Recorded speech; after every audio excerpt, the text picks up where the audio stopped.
Muito bem, meus amados irmãos e amigos, a graça e a paz do Senhor Jesus no ar, mais uma edição do programa Verdades Essenciais da Fé Cristã.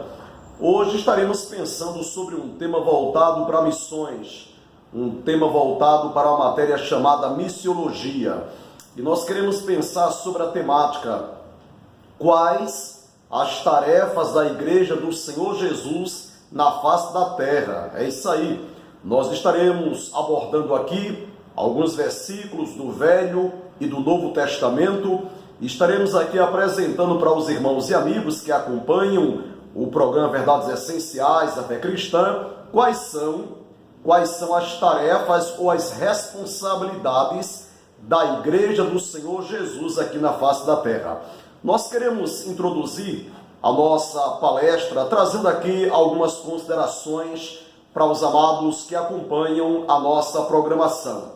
Nós queremos dizer para você que a igreja não é um projeto humano, mas é um projeto divino. Lendo Mateus capítulo 16, versículo 18, o Senhor Jesus declarou: edificarei a minha igreja e as portas do inferno não prevalecerão contra ela. Então guarde aí esta primeira verdade, que bíblica e teologicamente a Igreja do Senhor Jesus não é um projeto humano, mas sim um projeto divino. É interessante também que você saiba que a igreja não foi instituída para viver uma vida de ociosidade. É isso aí. Nós não fomos criados, instituídos por Deus ou pelo Senhor Jesus como igreja para vivermos uma vida de ociosidade. Um certo missiólogo, ele falou algo bem interessante, né? Ele disse que uma igreja que pertence ao Deus vivo, ela justifica a sua razão de ser aqui na face da terra quando essa igreja ela faz pelo menos três coisas. Quando essa igreja adora a Deus em espírito e em verdade, quando essa igreja desenvolve a sua salvação em santidade ou em pureza, e quando essa igreja proclama, anuncia o evangelho, que é o poder de Deus para a salvação de todo aquele que crê. Por isso que nós cremos que a igreja ela não foi instituída para viver uma vida de ociosidade. A igreja foi criada, ela foi instituída, ela está revestida com o poder, com a graça, com a presença do Espírito Santo, para que ela possa trabalhar, para que ela possa adorar a Deus e para que ela possa difundir, pregar o Evangelho, que é o único meio de salvação para todo aquele que crê. A igreja faz parte do plano salvífico de Deus aqui na face da terra. Nós temos ensinado ao longo da existência do programa Verdades Essenciais da Fé Cristã que, biblicamente, a igreja ela não tem poder, ela não tem autoridade para salvar ninguém. A salvação de um pecador está na pessoa do Senhor Jesus. Quem garante a libertação, a salvação, a libertação espiritual de um pecador é a pessoa do Senhor Jesus. Porém, a igreja ela está aqui na face da terra, ela foi instituída por Deus para que ela seja um instrumento de difusão dessa salvação, apresentando o quê? Jesus como único meio de salvação para o pecador arrependido. O Senhor Jesus foi muito claro quando disse, em João 14,6, ele disse: eu sou o caminho, eu sou a verdade, eu sou a vida, ninguém vem ao Pai a não ser por mim. Em Atos 4,12, o apóstolo Pedro assim pregou: porque abaixo do céu não existe nenhum outro nome dado entre os homens pelo qual importa que sejamos salvos. E o apóstolo Paulo foi muito claro quando declarou, inspirado pelo Espírito Santo, que todo aquele que invocar o nome do Senhor Jesus, esse será salvo. Leia também Romanos capítulo 10, versos 9 e 10, e você irá perceber que a salvação de um pecador arrependido está na pessoa bendita e maravilhosa do Senhor Jesus Cristo. É bom que você saiba também que a igreja ela não surgiu como um plano de última hora. Ao lermos a epístola do apóstolo Paulo aos Efésios, nós iremos perceber que a existência da igreja aqui na face da terra é um programa, um plano estabelecido por Deus na eternidade. Então, antes que o mundo existisse, antes que o pecado entrasse no mundo, Deus, pela sua vontade soberana, já tinha determinado que aqui na face da terra a sua igreja passaria a existir.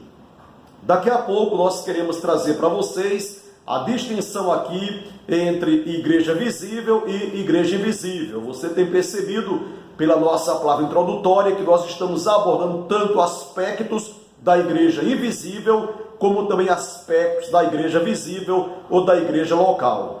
É também importante nós ressaltarmos nesta palestra que a igreja deve ser um instrumento de transformação de vidas aqui na face da terra. E a igreja, ela se torna um instrumento de transformação de vidas aqui na face da terra, quando essa igreja, na dependência do Espírito Santo ou em parceria com o Espírito Santo, ela prega, difunde o evangelho genuíno, o evangelho puro, autêntico, o evangelho cristocêntrico, que exalta, bendize, o evangelho que honra a pessoa do Senhor Jesus Cristo. Então, quando a igreja ela se dispõe a pregar este evangelho puro, esse evangelho genuíno, a igreja ela se torna aqui na face da terra um instrumento de transformação de vidas. A igreja que cresce na graça e no conhecimento de Deus, não existe outro caminho. A igreja está aqui na face da terra, tanto para adorar a Deus, como também para praticar a obra missionária. Nós sabemos, queridos, ao estudarmos a palavra de Deus, que a missão, que a tarefa, que a responsabilidade, por que não dizer o privilégio de evangelizar o mundo, essa tarefa Deus não confiou aos anjos. Não é missão dos serafins, dos querubins ou dos arcanjos, evangelizar o mundo. Deus também não confiou a missão de evangelizar o mundo às religiões orientais ou ocidentais. A missão, a tarefa, a responsabilidade de proclamar o evangelho nesses 5 continentes que formam o planeta Terra, Deus confiou à sua igreja. E nós sabemos biblicamente que a igreja ela é formada de homens e mulheres, judeus e gentios que já foram alcançados pela graça de Deus, louvado seja o nome do Senhor. Com isso, eu quero reiterar que a igreja comprometida com Deus e com as Escrituras, ela tem consciência da sua ação evangelística ou missionária aqui na face da terra. Agora, nós sabemos o seguinte: em nossos dias, o termo igreja passou a ter vários significados ou sentidos. Muitos, ao pronunciarem o nome igreja, podem estar se referindo a um edifício, a uma congregação, a uma denominação religiosa, ao cristianismo como religião. Porém, a palavra igreja, ela é oriunda de uma palavra grega chamada eclesia. E essa palavra grega, eclesia, significa tirados de dentro para fora ou chamados para uma vida de relacionamento com Deus. A verdadeira igreja do Senhor Jesus é formada de pecadores que foram chamados ou tirados do reino das trevas e transportados para o reino da luz, Essa igreja, ela está diante de Deus para ser um instrumento de adoração ao nome do Senhor, e também ela está aqui na terra para ser um instrumento de proclamação do evangelho, que é o poder de Deus para a salvação de todo aquele que crê.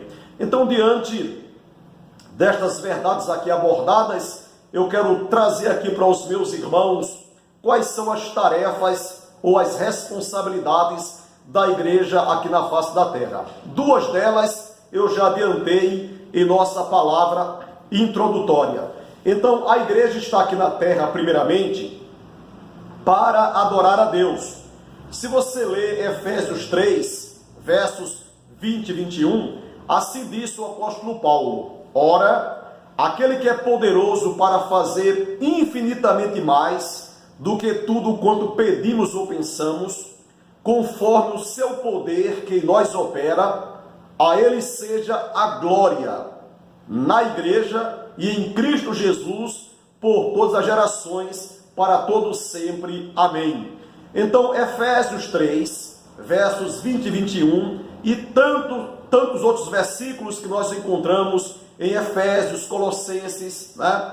Nós iremos perceber que a igreja ela foi criada, instituída pelo Senhor Jesus Cristo, para que ela aqui na terra seja um instrumento de adoração ao nome do Senhor nosso Deus. Mas a igreja, em segundo lugar, ela está aqui na terra também para constituir um lugar de habitação para Deus. O apóstolo Paulo diz que Deus ele não habita em templos construídos pelas mãos humanas, né? Então Deus ele não habita em um prédio, em um imóvel, mas Deus ele habita em pessoas. Deus habita em homens e mulheres que já foram transformados pelo poder do Evangelho. E em 1 Coríntios 3,16, o apóstolo Paulo mostra que a igreja é o templo, é morada do Espírito Santo, né? Paulo apresenta a igreja como um lugar de habitação para Deus. E Deus habita na igreja através da presença do Espírito Santo. Paulo disse, edificado sobre o fundamento dos apóstolos e profetas, sendo ele mesmo, Cristo Jesus, a pedra angular, no qual todo edifício bem ajustado cresce para santuário dedicado ao Senhor, no qual também vós estáis edificados para a habitação de Deus no Espírito. Então Paulo diz aqui que a igreja é o templo, a morada, o santuário, a igreja é a habitação do Deus vivo. E Deus ele habita na igreja através da presença do Espírito Santo, né? E essa verdade dita nós encontramos em Efésios 2, versos de 20 a 22. Já em 1 Coríntios, capítulo 3, versículo 16, Paulo assim escreveu: não sabeis que sois templo de Deus e que o Espírito de Deus habita em vós? Então, lendo Efésios 2, de 20 a 22, lendo 1 Coríntios 3, versículo 16, nós iremos perceber que a Bíblia declara que a igreja invisível, a igreja formada de homens e mulheres alcançados com a verdade libertadora do Evangelho, representa aqui na terra o templo, a morada, o santuário, a habitação de Deus, louvado seja o seu santo nome. Em terceiro lugar, a igreja está aqui na face da terra para dar testemunho da verdade. É isso aí. A igreja foi instituída para proclamar, difundir a verdade que é tanto a pessoa do Senhor Jesus quanto a palavra de Deus. E em 1 Timóteo 3, versículo 15, assim escreveu o apóstolo Paulo a Timóteo: para que, se eu tardar, fique ciente de como se deve proceder na casa de Deus, que é a igreja do Deus vivo, coluna e baluarte da verdade. O apóstolo Paulo foi muito claro em declarar para Timóteo que a igreja aqui na terra, ela é a coluna e também o baluarte da verdade. Então a missão da igreja aqui é apresentar a Cristo, pregar a Cristo, apresentar a Bíblia como a palavra de Deus, como a revelação de Deus em linguagem humana. Mas, em quarto lugar, eu quero que você saiba que a igreja está aqui na face da terra para tornar conhecida a multiforme sabedoria de Deus. É isso aí. A igreja está aqui na face da terra não só para adorar a Deus, não só para constituir um lugar de habitação para Deus, não só para dar testemunho da verdade, mas em quarto lugar, a igreja do Senhor Jesus está aqui na face da terra para tornar conhecida a multiforme sabedoria do Senhor nosso Deus. Em Efésios, capítulo 3, versículo 10, assim está escrito: para que, pela igreja, a multiforme sabedoria de Deus se torne conhecida agora dos principados e potestades nos lugares celestiais. Então, quando nós estamos difundindo, pregando, anunciando a palavra de Deus, o puro, o verdadeiro evangelho, nós estamos o quê? Tornando tornando a multiforme sabedoria de Deus conhecida em toda a face da terra. Em quinto lugar, já estamos caminhando para o final desta palestra por título, as tarefas da igreja na face da terra. Mas em quinto lugar, a igreja está aqui na terra, ela foi instituída para auto-edificar-se. É isso aí, auto-edificar-se. E a Bíblia, lá em Efésios, nos ensina, e ele mesmo concedeu uns para apóstolos, outros para profetas, outros para evangelistas e outros para pastores e mestres, com vista ao aperfeiçoamento dos santos, para desempenho do seu serviço, para a edificação do corpo de Cristo, até que todos cheguemos à unidade da fé e do pleno conhecimento do Filho de Deus, a perfeita varonilidade, à medida da estatura da plenitude de Cristo.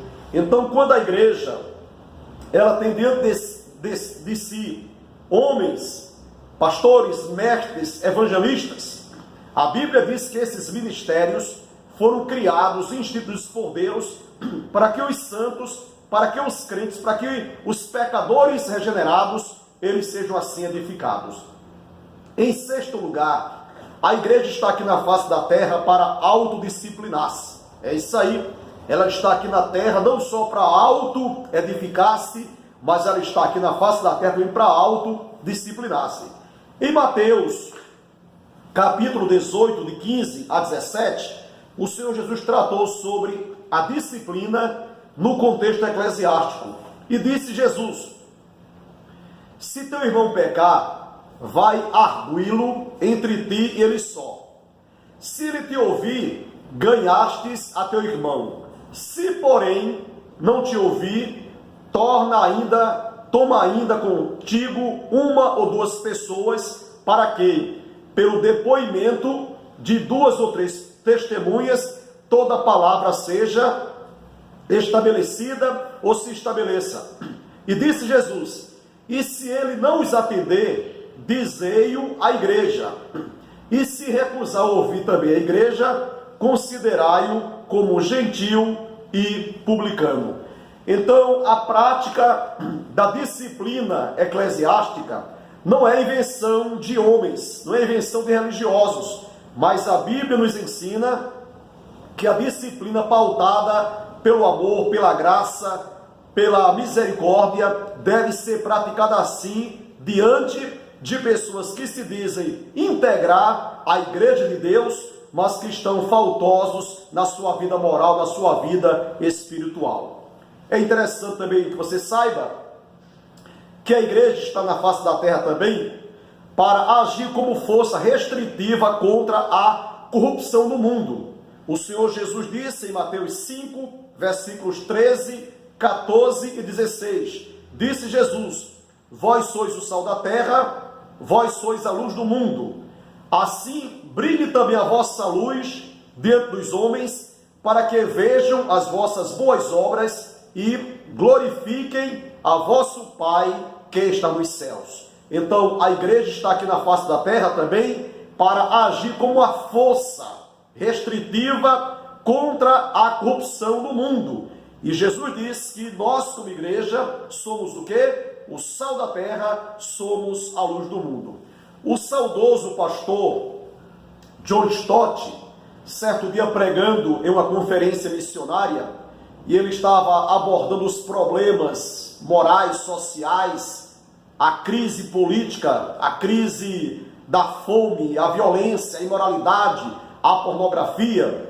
E o pastor John Stott, abordando esse caos, social e mundial, ele falou algo bem interessante naquela conferência. Disse o pastor John Stott: quando a carne apodrecer, não pergunte por que a carne apodreceu, mas pergunte aonde estava o sal.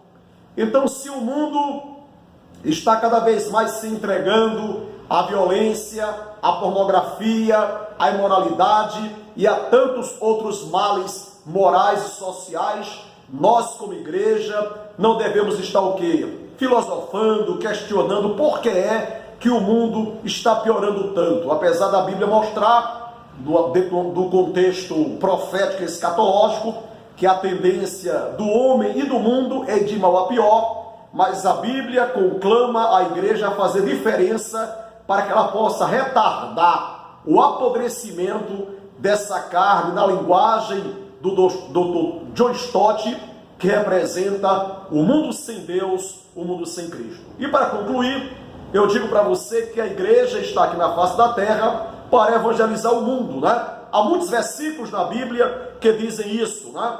E em Mateus capítulo 28 está escrito: Jesus, aproximando-se, falou-lhes dizendo: toda autoridade me foi dada no céu e na terra, e de portanto fazei discípulos de todas as nações, batizando-os em nome do Pai, do Filho e do Espírito Santo, ensinando-os a guardar todas as coisas que vos tenho ordenado, e eis que estou convosco todos os dias até a consumação do século. Em Atos 8, Jesus disse: mas recebereis poder ao descer sobre vós o Espírito Santo, e ser-me-eis testemunhas tanto em Jerusalém, como em toda a Judéia e Samaria, e até aos confins da terra. Leia também Marcos, capítulo 16, versos 15, 16. Leia também 1 de Pedro, capítulo 2, versos 8 e 9. E você irá perceber que uma das missões, uma das tarefas, uma das responsabilidades da igreja genuína do Senhor Jesus é evangelizar o mundo, anunciando este evangelho que é o único meio de salvação para todo aquele que crê. Então aqui nós apresentamos para você quais são as tarefas da igreja aqui na face da terra. A igreja está aqui na terra, está aqui na face da terra para adorar a Deus, para constituir um lugar de habitação para Deus, para dar testemunho da verdade, para tornar conhecida a multiforme sabedoria de Deus, para auto-edificar-se. A igreja está aqui na face da terra para autodisciplinar-se. Ela está aqui na terra para agir como uma força restritiva contra a corrupção do mundo, e a igreja está aqui na face da terra para evangelizar o mundo, para difundir o evangelho que é o poder de Deus para a salvação de todo aquele que crê.